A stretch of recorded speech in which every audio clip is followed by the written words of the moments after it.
Taiwan melaporkan 36.393 kasus lokal dan 21 kasus meninggal pada 6 September. Menjelang festival kue bulan, warga Taiwan biasanya melakukan acara barbecue. Namun 6 kota besar telah meluncurkan protokol barbecue seiring dampak pandemi dan tidak menyarankan penutupan jalan untuk acara barbecue. Pemilik toko memperkirakan hal ini akan berimbas terhadap bisnis mereka. Mekanisme kontrol acara barbecue di luar ruangan diantaranya meliputi Chongzhen Riverside Park di kota Taipei dan New Taipei tidak terbuka untuk barbecue. Di Taoyuan yang terbuka hanyalah area barbecue di Taman Hutousan. Taichung membuka 2 tempat di luar ruangan, sedangkan kota Tainan dan Kaohsiung dari awal tidak mengizinkan barbecue seiring dengan mekanisme kontrol lahan hijau taman mereka. Namun tidak ada batasan bagi warga yang mengadakan barbecue di rumah. 我们不鼓励群聚烤肉，你在家里烤肉不会管你的哈。 但是那种什么轰街的那种什么万人烤肉活动，这个要避免。 Pemkot Taipei akan mengutus petugas untuk berpatroli di Chongzhen Riverside Park tahun ini. Bagi yang melanggar akan didenda 1.200 hingga 6.000 dolar Taiwan. Menurut pedoman pencegahan pandemi CECC terkait acara berkumpul bersama saat festival kue bulan, lansia yang belum divaksinasi, anak kecil, dan kalangan dengan daya tahan tubuh rentan disarankan menghindari acara kumpul bersama. Sebuah kasus mutilasi mayat terjadi di distrik Yonghe, kota New Taipei. Setibanya di tempat kejadian, polisi menemukan sosok mayat yang telah meninggal sekian lama dalam kondisi termutilasi tanpa kepala dan anggota tubuh. Kakak laki-laki korban menjadi tersangka utama saat ini. 那到现场初步确实有闻到异味。那在紧急救援的情况下有开门进入勘查。那初步有看到一具遗体。那目前身份还在辨识中。 死者疑似跟他家人住在一起目前身份还在厘清。 Korban diduga merupakan pria yang kehilangan kontak. Kondisi kunci pintu masih utuh, namun kakak laki-laki korban tiba-tiba menghilang.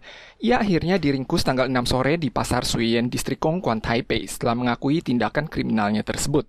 Polisi telah menghubungi kantor Kejaksaan Kota New Taipei untuk melakukan penyelidikan. Keluarga lain dari korban juga telah dihubungi untuk tiba dan mengonfirmasi identitas. Polisi akan meninjau rekaman kamera pengintai untuk menyelidiki kasus tersebut.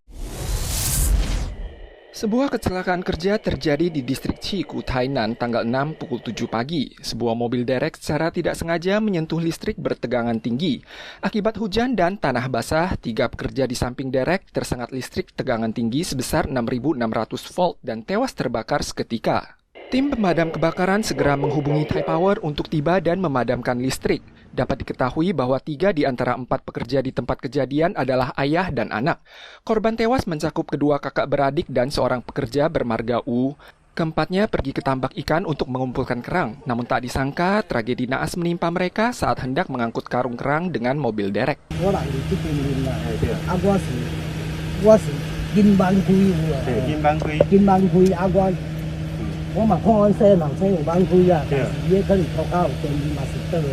Keluarga kedua belah pihak berasal dari kalangan tak mampu. Mereka rencananya ingin menjual hasil kerang menjelang festival kue bulan.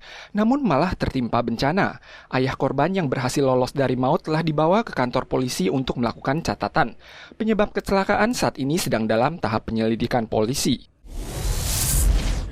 Gempa berkekuatan 6,8 mengguncang Provinsi Sichuan, Tiongkok tanggal 5 sore. Sedikitnya 65 orang tewas dan 12 lainnya masih belum ditemukan.